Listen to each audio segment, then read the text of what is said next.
So the majority of excitement around VR and AR goes to the former, and that's simply because VR is already here and people are seeing it and playing with it. AR, on the other hand, will come later but be bigger. So DigiCapital pegs VR as a $30 billion industry by 2020, while AR will be about $90 billion. So first, AR's size and market opportunity results from the fact that it will have more commercial applicability. So VR will be huge, of course, but there are only so many waking hours that you can be fully immersed.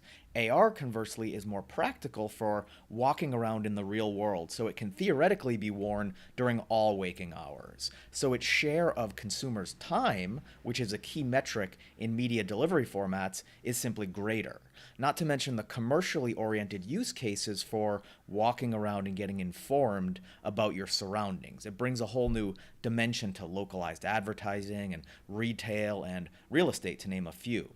As for why it comes later, it's simply a lot harder. So true AR requires some pretty advanced technology, including computer vision and physics engines, so that the graphical overlays interact with the physical world in dimensionally accurate ways. And it's not just a heads-up display like Google Glass. And these are the things that Meta and Magic Leap and HoloLens are working on, and they like to actually call it mixed reality. And that brings up another important factor, which is terminology.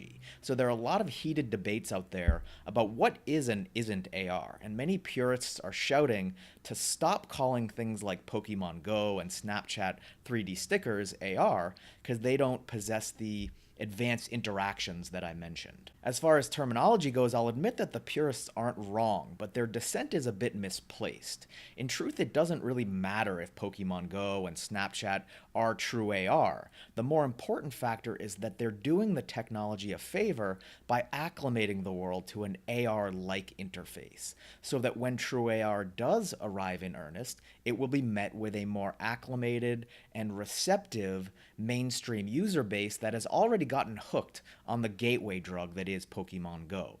And that will accelerate AR's adoption when it does arrive, and again, it will be huge.